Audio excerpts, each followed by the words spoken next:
Remember the old days when there was AXN, TNT, AMC and other TV channels that ruled the television screens, while as siblings, we fight on for the remote control. Gone are those days. Back then we had shows like Stargate Atlantis, Farscape, of course Star Trek, but we also had one other, which was called Andromeda by Gene Rodenberry, which aired from 2000 till 2005, and longer with the reruns.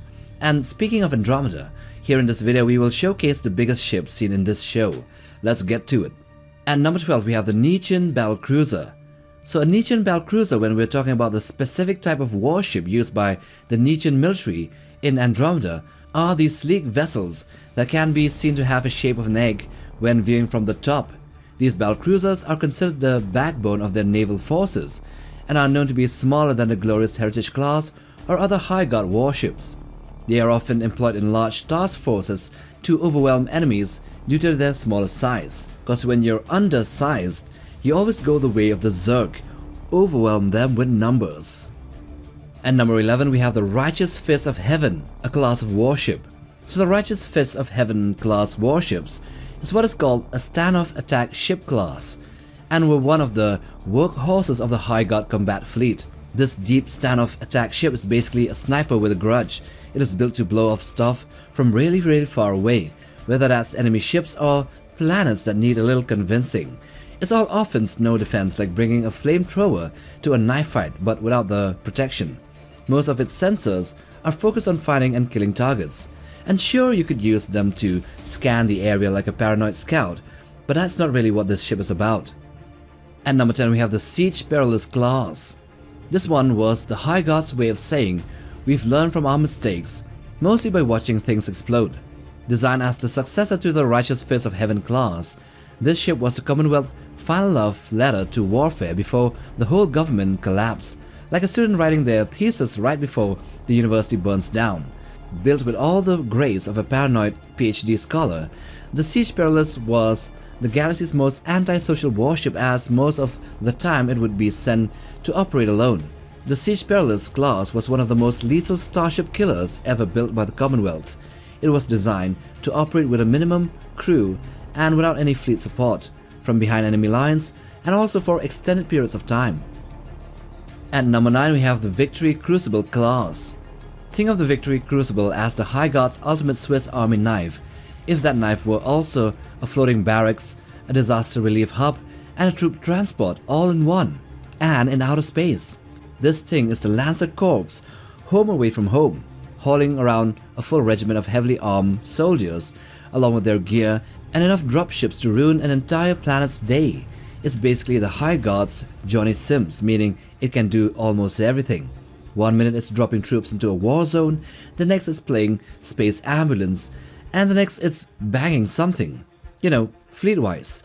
And also it can be following a heavy cruiser battle group at any moment in time. Number 8, the Triumvirate Heavy Cruiser. So this Triumvirate Heavy Cruiser is a big, scary High Guard command ship used by the leaders of the New Systems Commonwealth. We don't know much about it, but it's roughly the same size as a Glorious Heritage class cruiser, like the Andromeda Ascendant. Even though its exact specs are a mystery, the crew of the Andromeda treated it as a serious threat, meaning it's packing enough heat or firepower or defenses to make a legendary warship nervous. That said, it's not exactly agile, meaning it's probably more of a brute force battleship than a quick and nimble fighter. So at number 7 we have the Veteran ships. These ships belong to the Veteran race, a species which are one of the 3 more well-known ever to exist or inhabit a place known as known space. The Veterans were one of the very first races to engage in interplanetary conquest, or rather interstellar conquest, and their successful military campaigns resulted in the founding of the Veteran Empire, which later evolved into the Systems Commonwealth.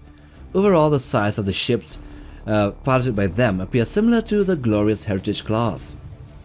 And number 6, speaking of the Glorious Heritage class, here it is. These are the elite flagships of the High Guard, embodying the might of the Systems Commonwealth. These versatile warships combine formidable combat power with humanitarian capabilities, handling disaster relief, exploration and first contact missions with equal prowess, just like the ships of Star Trek. Designed for long-range independence, they serve as both frontline combatants and mobile command centers, often leading battle groups while maintaining spacious medical bays and cargo holds. As a command ship reserved for only the top officers, the XMC remains the Commonwealth's ultimate symbol of strength and diplomacy, and if you're as slow as two turtles mating, the Andromeda Ascendant is one of the ships belonging to this class. Now we come to number 5, the Pyrian Torch Ship. The Pyrian Torch Ships are amongst the most advanced warships in this universe, feared for their ability to duel heavy cruisers like the Andromeda Ascendant and other warships. Despite their massive size, comparable to the glorious Heritage class but even bigger, they're slow, but rely on artificial gravity to trap and immobilize prey before they swarm them with fighters and finishing them off with plasma beams. Their methane-filled interiors, for example, they glow green, which sustains their crew, which are Pyrians, another species, while unnerving anyone unlucky enough to board one. At number 4 we have the Seraphim Carrier.